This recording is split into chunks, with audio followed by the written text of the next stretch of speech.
정규 시즌이 딱 거의 지금 절반 정도에 오고 있는데 벌써 거의 600만 원 관중이 오고 있습니다. 상상을 초월하는 숫자거든요. 이렇게 팬들이 많이 들어오고 이러면은 수익을 남겨야 되는데 안타깝게도 한국의 모든 프로스포츠는 적자에서 벗어나지를 못합니다. 비아냥은 듣죠. 그냥 구단주들의 패스포츠다. 미국 프로스포츠는 어떻겠습니까?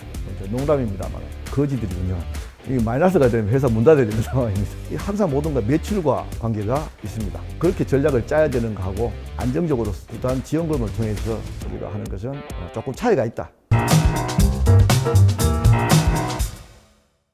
네, 안녕하세요. 구독자 여러분, 단국대학교 스포츠 경영학과 교수 전용배라고 합니다. 만나 뵙게 되어서 반갑습니다. 이번 시간에는 스포츠와 경제, 그 중에서도 야구 이야기 좀 해보려고 합니다.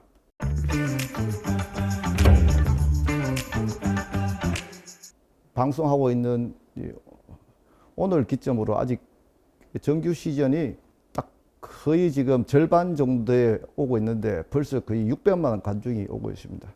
이대로 계속 진행된다면 올 시즌 1200만 명 정도로 예상하는데 작년 1088만 명보다 더 많은 수치로 예상됩니다. 1000만 명이 넘는 관중도 참 상상하기 힘들었던 숫자지만 꿈의 숫자였거든요. 그런데 이게 이 정도 되려면은 좌석 점유율이 80% 이상이 돼야 되는 건데 평일 경기에서 80% 이상을 달성한다. 이거는 참 상상을 초월하는 일인데 누가 이렇게 만들었냐? 왜 이런 현상이 발생했느냐는 것이죠.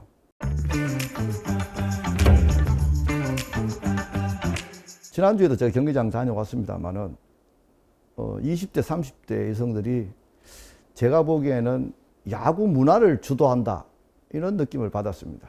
특히 작년부터 경기장에 20대, 30대 여성 비율이 굉장히 높아지고 있습니다.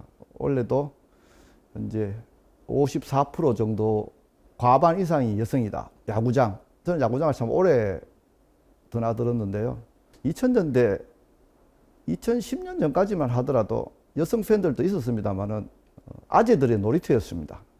야구장이라는 곳은 또 스트레스 해소의 장이고 문화 소비까지는 영향력이 있었다고 생각하지는 않습니다. 그러나 작년부터 시작된 여성들이 경기장에 출입이 급격히 늘어나면서 소비도 그렇고 하나의 문화 현상을 주도하고 있다. 여성들이 경기장에 올 때 남자친구가 오는 경우도 있고 제가 보기 반반인 것 같습니다. 또는 동성들끼리 오는 경우도 있고 또 단체로 팬들끼리 어떤 커뮤니티 이런 데를 통해서 같이 티켓을 구입해서 오는 경우인데 굉장히 좀 소비력이 높다고 봤습니다. 야구 경기를 전체적으로 소비하는 부분도 있습니다만은 굿즈라든가 좋아하는 선수에 대한 어떤 상품 구매라든가 이런 매출액들이 작년부터 급격히 늘어나고 있습니다.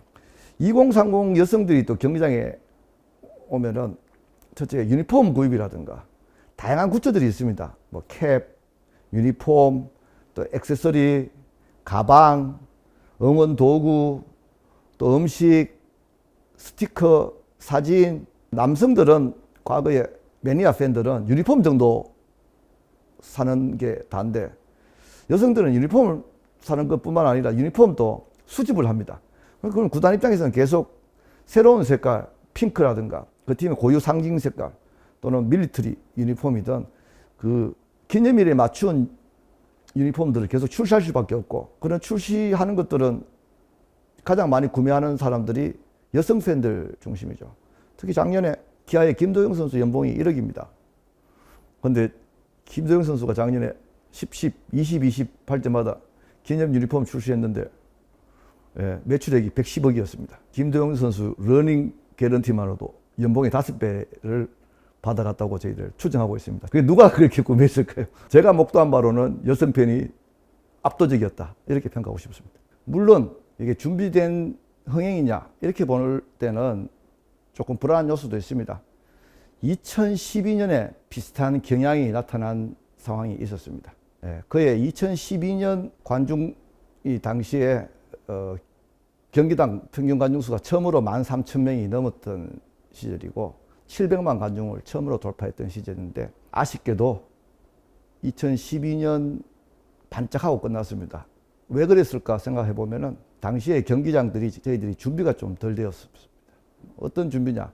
화장실이라든가 경기를 좀 안락하게 볼 수 있는 환경적인 요인들이 좀 부족했습니다. 근데 작년부터 시작된 이 물결은 현재 진행형이거든요. 쉽게 사그라들지 않겠지만 또 물론 불안 요소는 있지만 당장 올 시즌까지는 이어질 것 같다.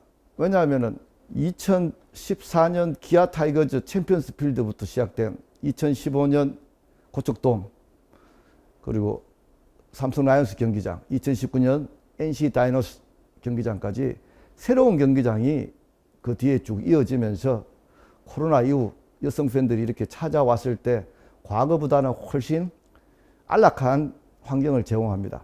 특히 올해 완공된 하나생명파크 같은 경우에는 정말 경기장이 좌석도 넓고 안락한 상황이죠.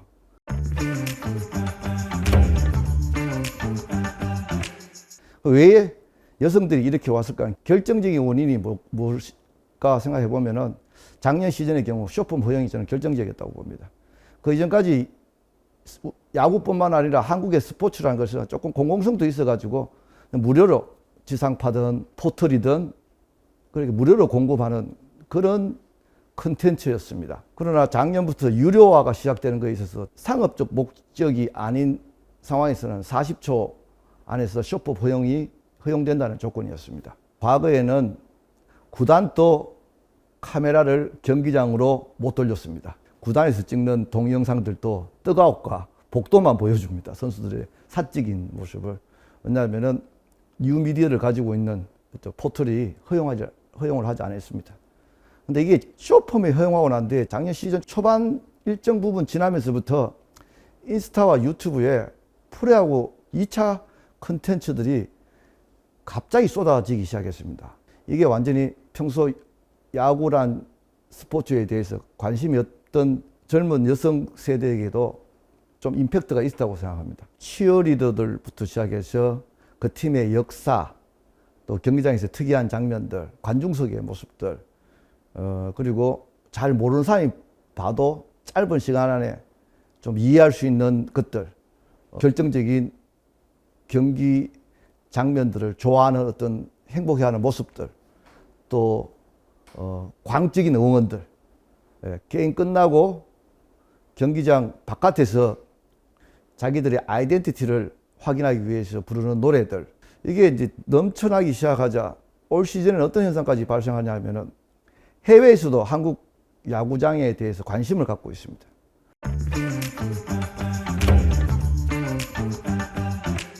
드디어 여행 상품도 생겼습니다. 한국 여행 오는 길에 단체로 야구장을 넣어달라는 프로그램들이죠. 저희도 뭐 일본이나 유럽이나 미국을 가면은 연극을 좋아하시는 분들 또는 뭐 뮤지컬을 좋아하시는 분들은 꼭 그걸 보고 싶듯이 요즘 해외 관광객들 중에 일부는 야구 플러스 한국 야구장의 독특한 먹거리 그리고 그 응원 문화에 대해서 굉장히 좀 생소해하면서도 신기하면서도 의미 있게 바라보고 좀 흥겹다는 것이죠. 저도 학교 선생으로서 오랜 세월 전 세계에 적지 않은 구장을 다녔는데 제가 가본 올림픽, 미국 메이저리그 경기, NBA, 수많은 축구 현장 봤지만 저는 지구상에서 가장 경기장 분위기가 열띤 곳은 부산의 사직 야구장이었다. 과연 이 사람들이 같은 인간일까? 뭐 이런 느낌을 가끔 받을 때가 있습니다. 그래서 야구계 구단이나 KBO, 저처럼 올해 인볼브 된 사람들이 준비했던 것보다는 어떻게 보면 이 문화 현상, 문화 소비가 경기장이 완성이 되고 찾아온 곳에서 순간적으로 타이밍이 맞아 떨어졌을 때 쇼폼이라든가 또 작년에 최강 야구의 인기, 이런 예능적인 프로그램 이런 것들과 겹쳐져서 폭발적인 어떤 상황을 발생시켰다. 여러분은 어떻게 생각하십니까? 이 2024년과 2025년을 관통하는 한국 사회에서 여성들이 스포츠 현장에서 스포츠를 장악하고 있는 모습을 제가 보기에는 굉장히 좀 유의미하게 지켜볼 만하다고 생각합니다.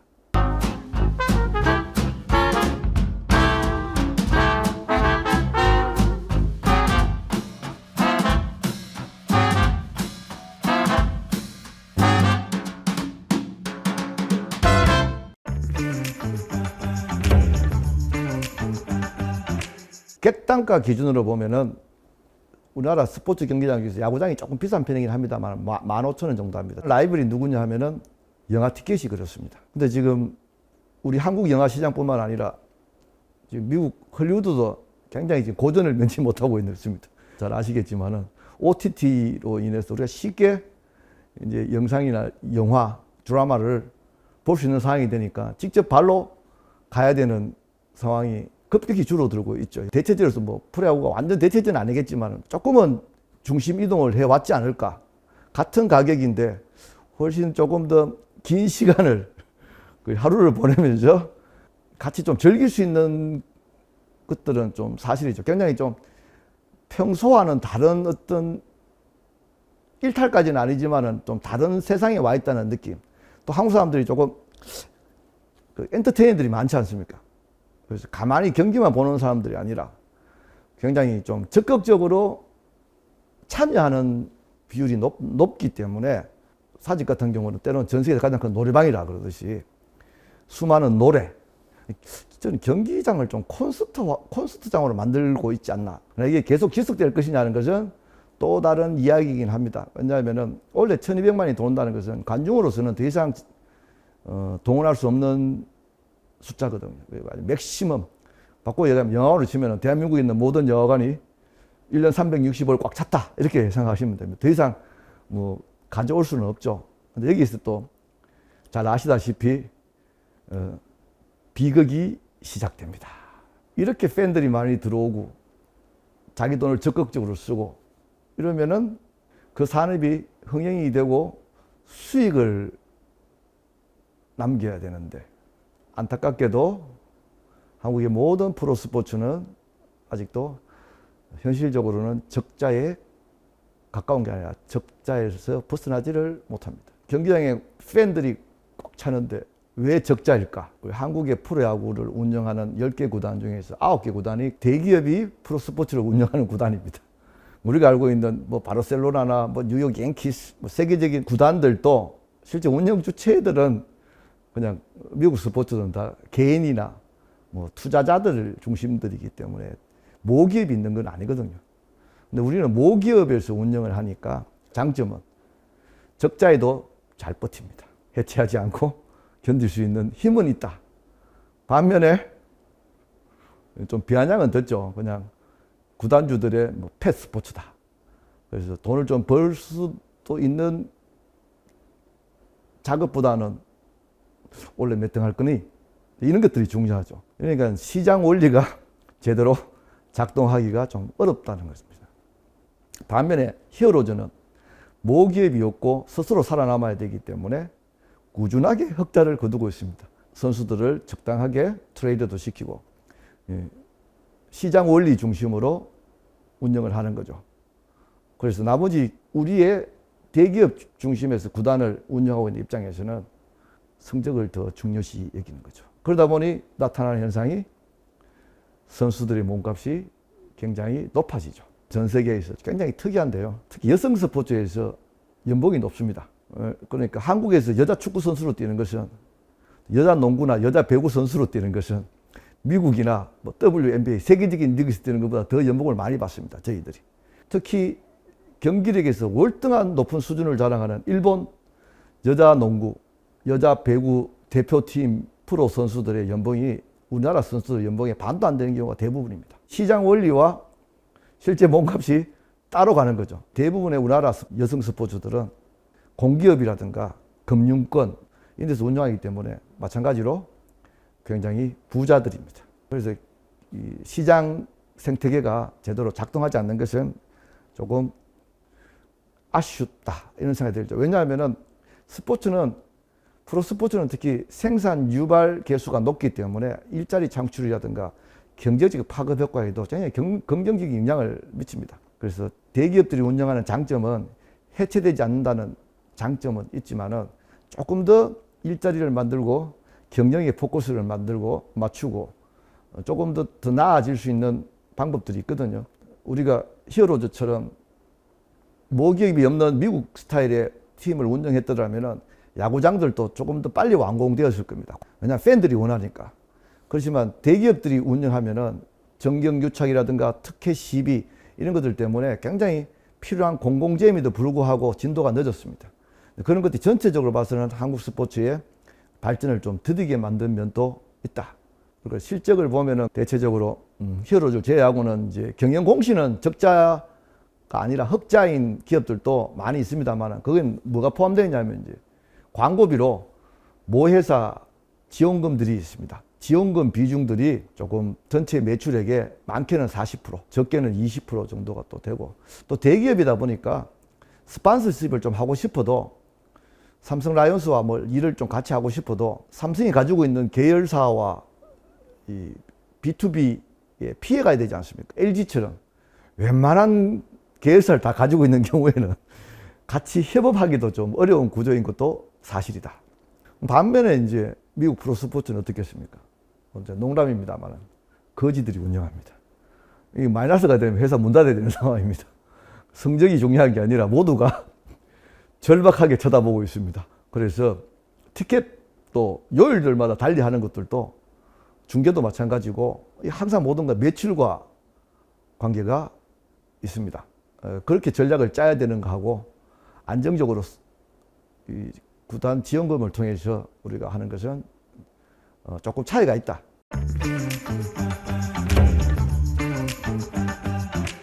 한국 프로야구는 1982년도에 출범했습니다. 80년대 야구는 경기장도 작았고 경기 수도 팀당 80게임이었고 해서 평균 관중이 5천 명 정도밖에 못 들어갔는데, 그때 야구는 그 애양심이라고 해야 되나, 자기 지역에 대한 아이덴티티를 가장 명확하게 나타내주는 스포츠였습니다. 서울 생활, 수도권 생활을 하기 시작한 수많은 청춘들이나 또는 사람들에게 자기 고향을 확인할 수 있는 유일한 장소가 야구장이었습니다. 거기 가면은 고향 사람들을 만날 수가 있고요, 같은 의향의 사람들을 만날 수가 있었습니다. Ma, Jubara, Yangpada, Owner, Gengi Mohanda.